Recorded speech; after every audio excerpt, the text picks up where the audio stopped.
ನೀವು ಅಂಕಲ್ ಆಗೋಕ್ಕಿಂತ ಮುಂಚೆ ಈ 3 ರೋಡ್ ಟ್ರಿಪ್ ಮಾಡ್ಲೇಬೇಕು. ಮೂರನೇದು ಮಂಗಳೂರಿಂದ ಕುಂದಾಪುರ 2 hours NH66 ಅಲ್ಲಿ ಡ್ರೈವ್ ಮಾಡ್ತಾ ಇಂಡಿಯಾದ ಮೋಸ್ಟ್ ಬ್ಯೂಟಿಫುಲ್ ಕೋಸ್ಟಲ್ ರೋಡ್ಸ್ ನ ನೋಡಬಹುದು. ಒಂದ್ ಸೈಡ್ ಸಿ ವ್ಯೂ ಇರುತ್ತೆ, ಇನ್ನೊಂದ್ ಕಡೆ ರಿವರ್ ವ್ಯೂ ಇರುತ್ತೆ. ಲಿಟ್ರಲಿ ಸಿನಿಮ್ಯಾಟಿಕ್ ಡ್ರೈವ್ ಇರುತ್ತೆ. Number 2 Mangaluru to Agumbe, south ಇಂಡಿಯಾದಲ್ಲಿ most underrated journey. Agumbe Cherrapunji of south ಅಂತಾನು ಕರೀತಾರೆ. ಇಲ್ಲಿ ಬರ್ಕನಾ ಫಾಲ್ಸ್ ನೋಡಬಹುದು, ಇಂಡಿಯಾದ highest waterfalls. And number 1 ಮಂಗಳೂರಿಂದ Kushal Nagar, 4 hour road trip, completely Vietnam feel ಕೊಡುತ್ತೆ. ಇಲ್ಲಿ ನೀವು ಕೊರಾಕಲ್ ಬೋಟ್ ರೈಡ್ ಕೂಡ ಮಾಡಬಹುದು ಬರೀ 300 ರೂಪಾಯಲ್ಲಿ. ಇದು ವಿಯೆಟ್ನಾಂ ಅಲ್ಲಿ ಎಕ್ಸ್ಪೀರಿಯನ್ಸ್ ಮಾಡಕ್ಕೆ 1000ಕ್ಕಿಂತ ಹೆಚ್ಚಿಗೆ ಸ್ಪೆಂಡ್ ಮಾಡಬೇಕು. ದುಬಾರ ಎಲಿಫೆಂಟ್ ಕ್ಯಾಂಪ್ ಕೂಡ ವಿಸಿಟ್ ಮಾಡಬಹುದು. ಕಂಪ್ಲೀಟ್ ಯೂನಿಕ್ ಎಕ್ಸ್ಪೀರಿಯನ್ಸ್ ಇರುತ್ತೆ. ಅಂಡ್ ಇದೇ ತರ ರೋಡ್ ಟ್ರಾವೆಲ್ ಕಾಂಟೆಂಟ್ ಬೇಕಂದ್ರೆ ಫಾಲೋ ಮಾಡೋದು ಮಾತ್ರ ಮರಿಬೇಡಿ. ಇಡೀ ಜಗತ್ತಲ್ಲಿ ಖುಷಿಯಾಗಿರೋ ಜಾಗಕ್ಕೆ ನಾನು ನಿಮ್ನ ಕರ್ಕೊಂಡು ಹೋಗ್ತೀನಿ, ಬನ್ನಿ. ಭೂತಾನ್ ಇದು ಒಂದು ಚಿಕ್ಕ ಹಿಮಾಲಯನ್ ದೇಶ, ಇಂಡಿಯಾ ಮತ್ತೆ ಚೈನಾ ಮಧ್ಯದಲ್ಲಿದೆ. ಇದು peace, nature, beauty, happiness first mindset ಗೆ ತುಂಬಾನೇ ಫೇಮಸ್. ಇಲ್ಲಿ ಹೇಗ್ ಹೋಗ್ಬೋದು ಅಂತ ಹೇಳ್ತೀನಿ, ಅದಕ್ಕಿಂತ ಮುಂಚೆ ಫಾಲೋ ಮಾಡಿ. ಬ್ಯಾಂಗ್ಳೂರಿಂದ ಡೈರೆಕ್ಟ್ ಫ್ಲೈಟ್ ಇದೆ, ಇಲ್ಲ ಟ್ರೈನ್ ಅಲ್ಲಿ ಕೂಡ ಹೋಗ್ಬೋದು. ಟ್ರೈನ್ ಅಲ್ಲಿ ಹಸಿಮಾರಿ ಗಂಟ ಹೋಗಿ ನೆಕ್ಸ್ಟ್ ಫಂಚೋಲಿಂಗ್ ಇಂದ ಸ್ಟಾರ್ಟ್ ಮಾಡಿ. ಇಂಡಿಯನ್ ಪಾಸ್ಪೋರ್ಟ್ ಇರೋರಿಗೆ ವೀಸಾ ಅವಶ್ಯಕತೆ ಇಲ್ಲ, ಪರ್ಮಿಟ್ ಇದ್ರೆ ಸಾಕು. ಅಂಡ್ ಇದು ಫ್ರೀ.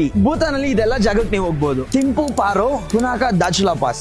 ಮಾರ್ಚ್ ಇಂದ ಮೇ ಗಂಟ ಬೆಸ್ಟ್ ಟೈಮ್. ಸೆಪ್ಟೆಂಬರ್ ಇಂದ ನವೆಂಬರ್ ಕೂಡ ಹೋಗ್ಬೋದು. ನೀವು ಕೂಡ ಭೂತಾನ್ ಹೋಗ್ಬೇಕಾ? ಹೇಗ್ ಹೋಗೋದು, ಎಲ್ಲಿ ಸ್ಟೇ ಮಾಡೋದಂತ ಏನಾದ್ರು ಕನ್ಫ್ಯೂಷನ್ಸ್ ಇದೆಯಾ? ಹಾಗಾದ್ರೆ ಕಮೆಂಟ್ ಅಲ್ಲಿ ಭೂತಾನ್ ಅಂತ ಹಾಕಿ, ಕಂಪ್ಲೀಟ್ ಹೈಟನರಿ ಪ್ಯಾಕೇಜ್ ನಾನು ನಿಮಗೆ ಕಳಿಸ್ಕೊಡ್ತೀನಿ.